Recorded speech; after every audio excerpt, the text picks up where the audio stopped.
So how old were you when you transitioned? I transitioned when I was 10 years old. Hey guys, welcome back to my channel. So today's video is intended to be a sequel to a video that I did a few months back with a teen detransitioner named Elle. The biggest thing that I regret is the change in my voice. Now, Elle was very open and candid about her story, transitioning from a female to male and then back to female after realizing she had made one of the worst mistakes of her life and had permanently altered her body, despite actually in the end not really being trans. I'm going to link that video in the description, and I highly encourage you to watch it after this video so you get a whole scope, because today's video is actually going to be highlighting the opposite end of the spectrum. I have wanted to do this video for so long, but no one ever wants to come on my channel. Today we're actually talking with a young woman who transitioned at the age of 10 from male to female. Now look, kids transitioning and detransitioning remains a highly contentious issue, remains an issue that in my opinion is full of gray areas. It's really not as black and white as people want to believe. And as of recently, the UK is actually moving to ban children transitioning. This is coming off the heels of an unprecedented spike in children seeking out transitional surgeries and treatments, which has caused a ton of backlash. And my intention with interviewing this happy teen transitioner is the same as it was with interviewing the detransitioner, right? It's to help give you guys a full scope on exactly what is going on here and allowing you to make up your own mind. So same disclaimer as I had when I interviewed Elle, please reserve any and all hate comments that you might send to this girl. Keep in mind we are interviewing a teenager, a literal senior in high school. And personally, I have a very maternal feeling over all the young trans people who come on my channel, as well as all the young detransitioners that come on my channel. So definitely keep that in mind. And without further ado, here is Emily's story. Hi, I'm Emily Tressa. So you are a teen trans woman. I was gonna say trans woman, I guess more so trans girl, because you're still in high school. You're a senior in high school, right? Yeah, I turned 18 this past August, so I guess I'm like legally a woman Yeah. in that sense. But yeah. So let's get into it because as everyone knows that's watching this, I'm sure, and if you don't know, you do, I have done videos in the past being critical of underage transitioning, and I've done interviews with detransitioners. I did one in February with a girl named Elle who transitioned to a man and then back after she realized it was a mistake. And as always, I mean, contrary, I think, to maybe what some people think, I like to provide both sides. So I think it's only fair that we talk about the success stories as well, because I don't think it's as black and white of an issue as people think. I think there are people who it's absolutely the right decision for them in the long run, and then people who it isn't. So I think it's only fair to show the other side of the coin, you know? Yeah. So how old were you when you transitioned? I transitioned when I was 10 years old socially. That is very, very young. That's probably shocking to a lot of people, but I think it's important to note that you said socially, not necessarily medically at 10. Mm-hmm. Right. So what age were you when you started undergoing the more medical side of transitioning? I started hormone blockers when I was 12 years old. And for me, that was really important because I never wanted to go through male puberty. And it was just like a pause almost because I was like so scared. And my doctors made sure that I was right at my Tanner 2 stage, about to start puberty, before I got blockers. So I wasn't completely suppressed. So you did blockers and then hormones at what age? Because people don't know, hormone blockers come before hormones in general. I started hormones when I was 13. Okay. Yeah. So I'm sure you noticed like a lot of changes really, really quickly upon doing that, right? Because I think even when you go on those medications as an adult, the changes are pretty quick. Yeah, for me, it was so exciting because I've always just dreamt of having curves and boobs and that aesthetic just for me. And when I started taking estrogen, it was like finally my inside, or how I felt on the inside, was matching how I look on the outside. What age would you say that you started feeling gender dysphoria? Because I've been very open with the fact that my earliest memories in life are that of gender dysphoria. Really from preschool and on, I've had that feeling of a misalignment in my brain and the way I was perceived. So when did that start for you?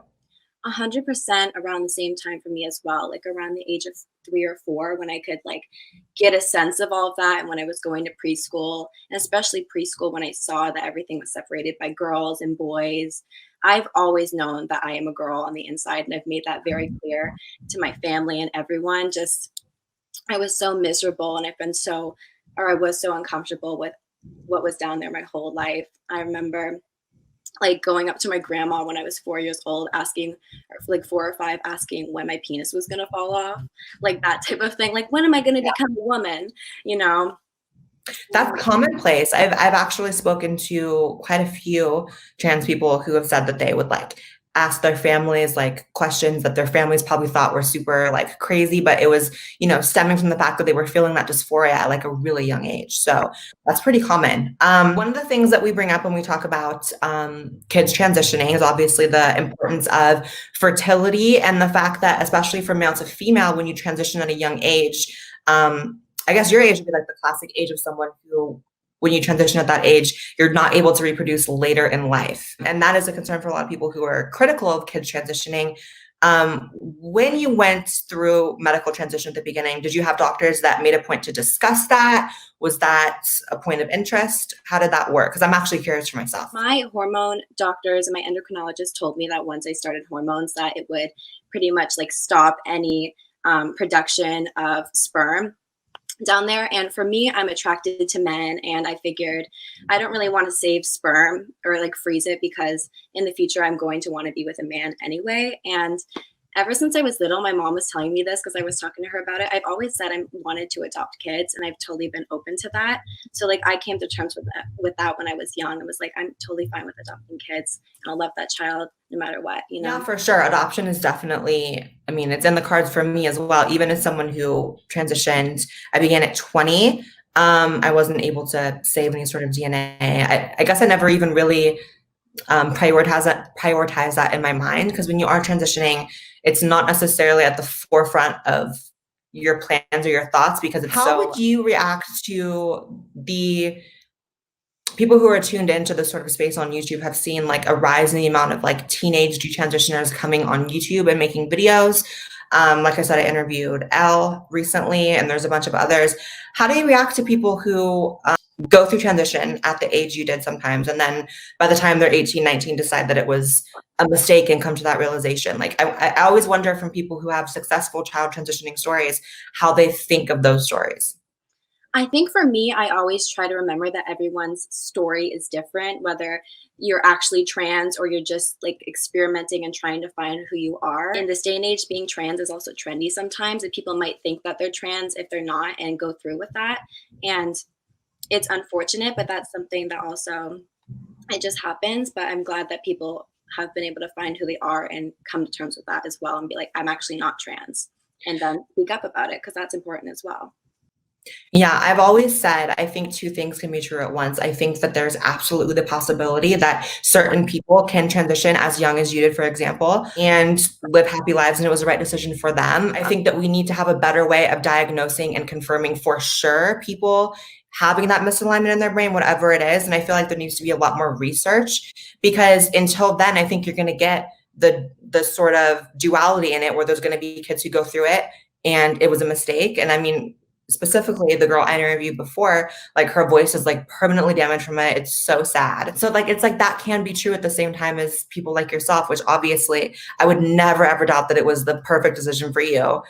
I think for my specific case, since I've been so young, I've always needed like therapist letters, and like doctors have made sure that I've been like consistent, persistent, and insistent about this. Like it's not just like a phase or anything. I've gone to therapy for years since before I transitioned too. So I've had like records and like people to back this up as well, that it's not just like a phase or something. I think we have to be able to, like in your story, like properly diagnose someone, really go through the steps, and eliminate this fear that if you don't allow someone to transition, then it means you're transphobic. Because I think some people, it's not really right for them. I think the one size fits all thing, that never works anywhere in life. So I can't see why it would work for people like us, Mm-hmm. I think it's really important to definitely have guidelines or regulations and things to back it up, because I feel like there are also some trans people that might just like jump right into it. And I think we really need to nail down in the medical sense exactly what being trans is, if that makes sense, because I feel like the definition gets so skewed and so broadened to the point where there are going to be young people who fall into it thinking that it's the right thing for them when it's really not. So you're in high school. Yeah. And a lot has changed since I was in high school. Not that I'm that old, I'm only 26, but a lot has changed, I know. And I'm curious to hear, you're a senior now, how your school are you out at school? Yeah, I'm fully like open about being trans. That's awesome. Where do you see your life headed? So I'm going to college for business management is my major, and I want to continue working on my YouTube channel. You have a YouTube channel? Yeah, I do. Oh my God. I'm going to put it on the screen. We're going to shout out your YouTube channel right now. I have a YouTube channel, you guys. But I've also been working on music that I want to release, and I have a single out now with one of my friends. And I also want to have like my own clothing fashion brand in the future. You are amazing. I love it. I have such a soft spot in my heart for, first of all, entrepreneurs, and second of all, like, I don't know, I feel like the sky is the limit for you. I think that you have the brightest of bright futures ahead of you. I think that you're an important voice in this conversation, which, like I said, both sides definitely need to be presented because, you know, it's a topic that is still developing, you know, and I definitely appreciate you coming on. Thank you so much for having me. Yes, of course. So, final thoughts. I think it was really amazing to see someone who transitioned at a young age who was successful and happy. I've always known these cases exist. Obviously, you have people like Kim Petras, Jazz Jennings, who, for all intents and purposes, from the outside looking in, seem to be happy with their choice, and I don't really foresee them being unhappy with it in the future. However, as I discussed with Emily, I really don't feel like the positive cases necessarily negate the negative and vice versa. And I also think that considering Emily started her transition technically 8 years ago, it was actually a different time when it came to trans issues and how trans is treated in the medical field. It was actually medicalized, which of course activists are trying to get rid of now. So there actually was a better way to vet people who would benefit from transition, whereas now the definition has become so expanded that there are, as we've discussed and as we've interviewed, a lot of people falling into that category that don't need to be there. I mean, 8 years ago, in terms of trans and LGBT discourse, might as well have been a century ago. And honestly, there was just more precision with diagnosing people, and kids specifically, with gender dysphoria than there is now. Back then, you actually needed to have gender dysphoria to be diagnosed as trans and given hormones and given surgery. Now, you don't. Which is why around the time that Emily transitioned, you only had 77 trans kids seeking treatment at the UK's most popular gender clinic. As of 2019, that number raised from 77 to 2,000 plus, with 3,000 plus on the waiting list. So something is clearly up, and it's clearly the broadening of the definition of trans. So I really do hold true to my convictions and my opinions that I previously had on children transitioning, but I obviously, of course, think that it was the right move for Emily just based on our conversation. And so I wish her all the success and happiness in the world, and I'm sure she's gonna get it. She seems like an amazing young woman. Make sure you guys subscribe to this YouTube channel. I know this is not the first video you've watched of me. I know you're gonna watch 4 or 5 more after this. You might as well just join the family because we are a family. I don't have friends, so I kind of need subscribers. Make sure you guys follow me on Twitter, Instagram, and now TikTok because I post on there way more than I do on YouTube, and you gotta follow those to keep up with me. And with that being said, I'll see you guys in the next video. Love you. Bye.